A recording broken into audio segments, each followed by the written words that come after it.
Hello guys, कैसे हो सब लोग। तो हम पढ़ रहे थे सेंस ऑर्गन। सेंस ऑर्गन में हमने ईयर विजन और आई पढ़ लिया है और उसके डिजीज पढ़ लिया है। Cataract, glaucoma, रेटिनो detachment, हाइपेमा, legal blindness. अब नेक्स्ट ऑर्गन है हमारा सेंस ऑर्गन ईयर। आज पढ़ेंगे हम ईयर। ईयर हियरिंग व इक्विलिब्रियम का ऑर्गन है जो एट क्रेनियल नर्व, एक्वेस्टिस नर्व व वेस्टिबुलोकोक्लियर नर्व द्वारा सप्लाई होता है तथा इसको blood supply acoustic entry artery द्वारा होती है। Structure of year. ईयर को तीन मुख्य डिवीजन में विभाजित किया गया है। जैसे पहला है फर्स्ट एक्सटर्नल ईयर। यह साउंड वेव को कलेक्ट करके उसके अंदर की तरफ डायरेक्ट करता है। एक्सटर्नल ईयर में oracles, pinna, external auditory tube, external acoustic meatus तथा ईयर ड्रम, टिम्पैनिक मेम्ब्रेन सम्मिलित होती है। एक्सटर्नल ईयर में फर्स्ट है ओरिकल और पिन्ना। यह सिर के दोनों तरफ एक फैला हुआ भाग होता है जो फाइब्रो इलास्टिक कार्टिलेज से बना होता है। ओरिकल की बाहरी रिम को हेलिक्स तथा इंफीरियर सॉफ्ट पोर्शन को लोब्यूल्स कहते हैं। ईयर के एक्सटीरियर मीट्स मतलब पैसेज या ओपनिंग के सामने एक कार्टिलेजस प्रोजेक्शन होता है जिसे ट्रैगस कहते हैं। सेकंड है एक्सटर्नल ऑडिटरी ट्यूब। यह 2.5 सेंटीमीटर लॉन्ग कर्व्ड ट्यूब है जो ओरिकल से ईयरड्रम तक होती है। इस ट्यूब की स्किन में कई सारी सिरुमिनस ग्लैंड्स, मॉडिफाइड स्वीट ग्लैंड होती है जो सीरम वैक्स सीक्रेट करती है। हैरिस तथा सिरुमन डस्ट व फॉरेन ऑब्जेक्ट को ईयर में एंटर होने से रोकते हैं। थर्ड है ईयर ड्रम और टिम्पैनिक मेम्ब्रेन। यह एक थिन सेमी ट्रांसपेरेंट मेम्ब्रेन होती है। यह एक्सटर्नल ईयर को मिडिल ईयर से अलग करती है। ईयर ड्रम की टीयरिंग होने को ईयर ड्रम का परफोरेशन कहते हैं। टिम्पैनिक मेम्ब्रेन के एक भाग या संपूर्ण का एक्सिशन करना मायरिंगेक्टोमी कहलाता है। ईयर ड्रम को एग्जामिन करने के लिए ओटोस्कोप ईयर का एग्जामिनेशन करने का डिवाइस का प्रयोग करते हैं। पहले एक्सटर्नल ईयर था, मिडल ईयर और टिम्पैनिक मेम्ब्रेन देखेंगे। सेकंड, यह टेम्पोरल लोब में एपिथेलियम से लाइंड एक स्मॉल एयर फेल्ड कैविटी होती है। यह कैविटी एक 4 सेंटीमीटर लंबी ट्यूब द्वारा नेजोफेरेंजियल से जुड़ी होती है जिसे ओस्टेचन ऑडिटरी ट्यूब कहते हैं। ओस्टेचन ट्यूब ईयर ड्रम के दोनों तरफ एक समान एटमॉस्फेरिक प्रेशर बनाए रखती है। मिडिल ईयर में शरीर की 3 सबसे छोटी स्मॉलेस्ट बोन जैसे malleus, hammer shape, incus, anvil shape तथा स्ट्रिप अप शेप पाई जाती हैं जिन्हें ऑडिटरी ओसिकल्स कहते हैं। यह तीनों बोन्स ईयर ड्रम से ओवल विंडो के बीच में एक दूसरे से जुड़कर साउंड वाइब्रेशन को ईयर ड्रम से ओवल विंडो तक ले जाती है।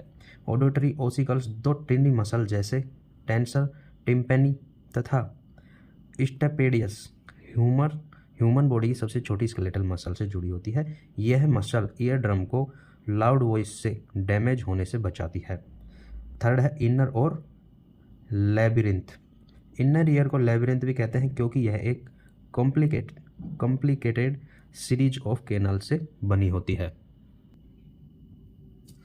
इनर ईयर टेम्पोरल बोन के पेट्रस पोर्शन के अंदर स्थित होता है।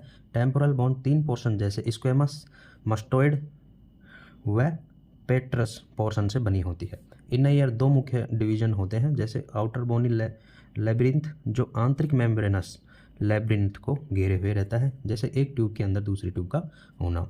बोनी लेब्रिंथ एक फ्लूइड पेरीलिम्फ CSF के सिमिलर से एवं मेम्ब्रेनस लेब्रिंथ एक दूसरे फ्लूइड एंडोलिम्फ से भरा होता है। बोनी लेब्रिंथ को 3 भागों में डिवाइड किया जाता है जैसे semi circular canal, vestibule. Semi circular canal और वेस्टिट्यूबुल दोनों में इक्विलिब्रियम के रिसेप्टर होते हैं, इन्हें वेस्टिबुलर अपार्टस कहते हैं। कोक्लिया, इसमें हियरिंग के रिसेप्टर होते हैं। इसमें फर्स्ट बता रखा है semi circular canal. Semi circular canal में है ये 3 होती है जो वेस्टिबुल से सुपीरियर तथा पोस्टेरियरली स्थित होती है। यह एक दूसरे से राइट एंगल 90 डिग्री पर होती है। कैनल्स के एंड पर एक एनलार्ज पार्ट होता है जिसे एम्पुला कहते हैं, जो वेस्टिबुल में खुलता है।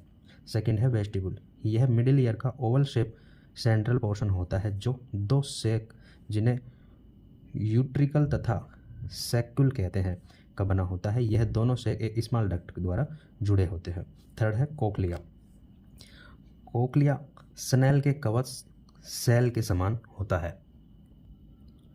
कोक्लिया का चौड़ा बेस वेस्टिबुल से जुड़ा होता है तथा ऊपर के नैरो अपेक्स को हेलिकोट्रेमा कहते हैं। कोक्लिया डक्ट की बेसिलरी मेम्ब्रेन बिटवीन बोनी लेब्रिंथ व मेम्ब्रेन लेब्रिंथ के ऊपर कोक्लिया डक्ट के फ्लोर में कोक्लिया की एंट्री लेंथ में पाई जाने वाली एक एनलार्जेड स्प्रिल स्ट्रक्चर को स्पाइरल ऑर्गन या ऑर्गन ऑफ कॉर्टी कहते हैं। ऑर्गन ऑफ कॉर्टी में हियरिंग के रिसेप्टर 16,000 हेयर सेल होते हैं जो साउंड वेव ध्वनि तरंग से स्टिमुलेट होती है। हेयर सेल को हियरिंग के रिसेप्टर कहते हैं जो नर्व इम्पल्स पैदा करती है। सेरेब्रल कॉर्टेक्स के टेम्पोरल लोब द्वारा यह नर्व इम्पल्स हियरिंग के रूप में प्रीवियस्ड होती है। इनकी स्ट्रक्चर बताई गई है ईयर की।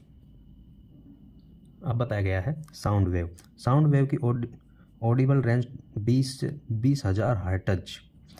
1 हर्ट्ज मीन्स एक साइकिल पर साउंड होती है। 20,000 हर्ट्ज से अधिक फ्रीक्वेंसी की साउंड वेव को अल्ट्रासाउंड एवं 20 हर्ट्ज से कम फ्रीक्वेंट की साउंड वेव को इंफ्रासाउंड कहते हैं, जो डायग्नोस्टिक व थेरेपेटिक टेक्नोलॉजी में यूज होती है।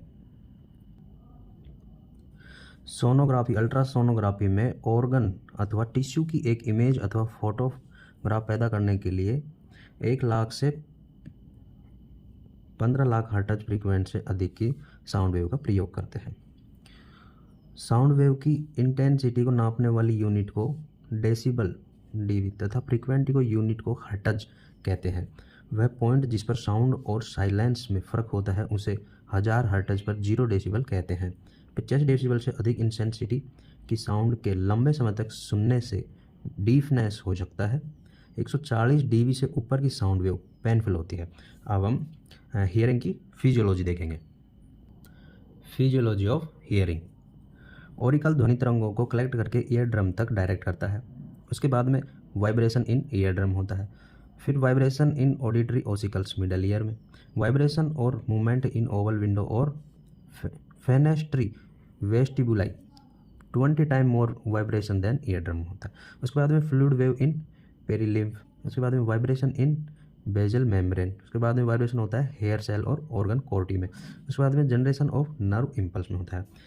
उसके बाद में nerve impulse by 8th cranial nerve project to auditory area of cerebral cortex in temporal lobe. वहाँ से वेव इन एंडोलिम्फ। उसके बाद में exit by round window fenestrae cochleae. इस तरीके से इसकी फिजियोलॉजी है हियरिंग। अब देखेंगे हम इससे संबंधित डिजीज। Otitis media.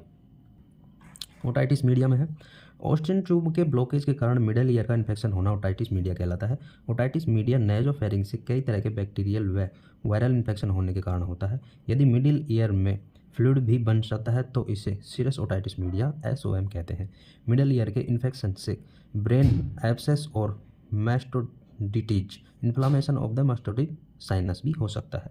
इसकी ईटियोलॉजी है most common cause are virus such as respiratory syncytial virus RSV and influenza virus and bacterial including streptococcus pneumoniae and haemophilus influenzae. इसकी ईटियोलॉजी है।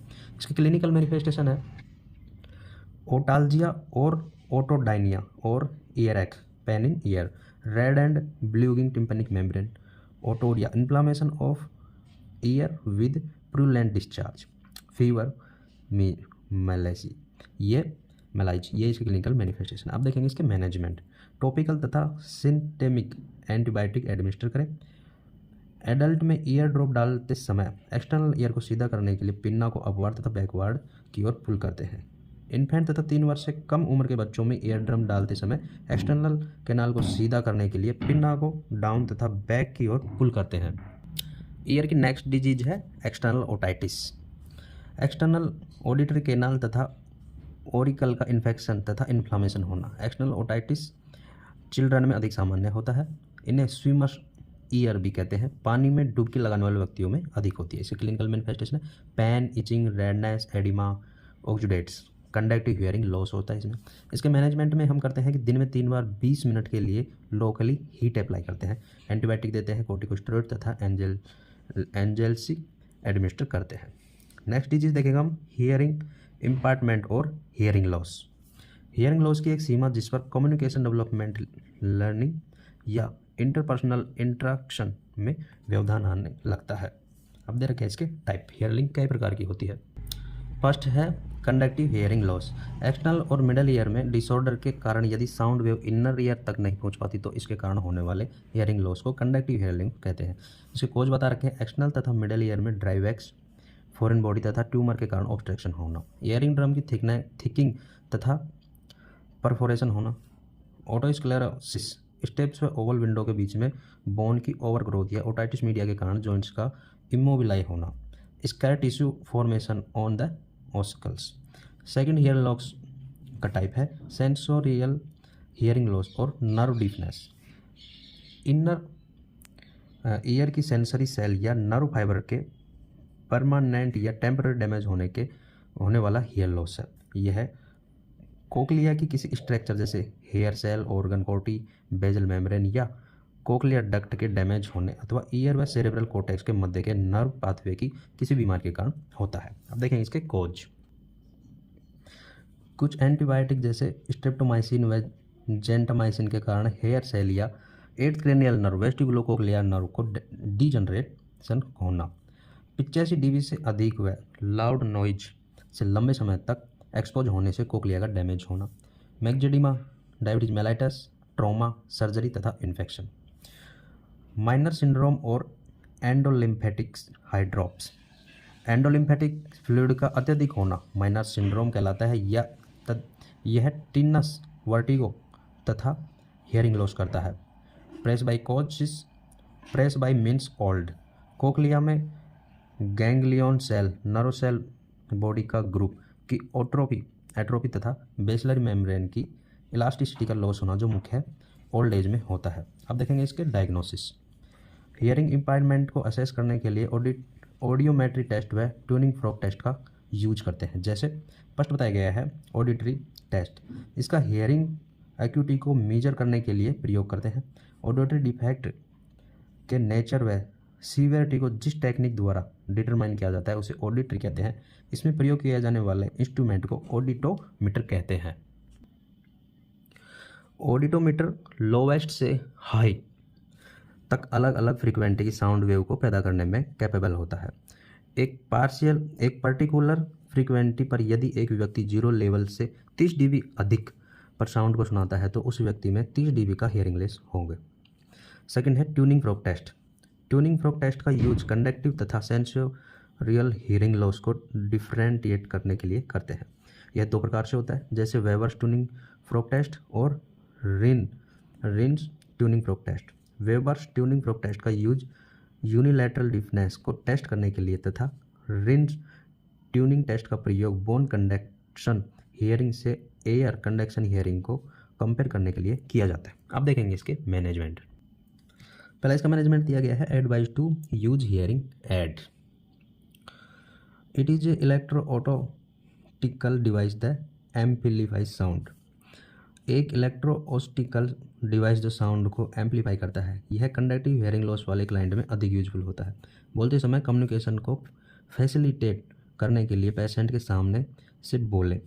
पर्सन के सामान्य वॉल्यूम तथा लो पिच में बात करें क्योंकि हाई फ्रीक्वेंसी साउंड कम आसानी से सुनाई देती है तथा शूटिंग कम्युनिकेशन में सहायक नहीं होती। लाउड नॉइज से एक्सपोजर अवॉइड करने की सलाह दें। सेंसरी न्यूरल हियरिंग लॉस में कोक्लियर इम्प्लांटेशन करते हैं। मेनियर डिजीज के एक्यूट अटैक के मैनेजमेंट में bed rest, antihistamine, vasodilators, example nicotinic acid, sedative व डायरेटिक का यूज करना एवं स्मोकिंग को बंद करना, टीवी देखने को अवॉइड करना व लो साल्ट डाइट 2 ग्राम पर डे से कम लेना इसमें सम्मिलित होता है। सेकेंड इसका मैनेजमेंट देख रहा है कोक्लियर इम्प्लांटेशन। एक इलेक्ट्रिक डिवाइस जो साउंड को रिसीव करते हैं। रिजल्टिंग सिग्नल्स को कोक्लियर में इम्प्लांटेड इलेक्ट्रोड्स तक ट्रांसमिट करता है। यह सिग्नल्स कोक्लिया को स्टिमुलेट करते हैं, जिससे हियरिंग इम्पेयर्ड पर्सन साउंड को सुन लेता है। It is use in sensory neural hearing. जिस तरीके से कोक्लियर इम्प्लांट किया गया है, ये डायग्राम में बताया गया है। तो thank you guys watching for video. हमने सेंस ऑर्गन में आई, विजन और ईयर देख लिया, और नेक्स्ट सेशन में हम नर्व सिस्टम के बारे में पढ़ेंगे। तो बने रहिए हमारे साथ। Thank you guys watching for video, और चैनल को सब्सक्राइब करो और लाइक करो वीडियो को। Thank you guys.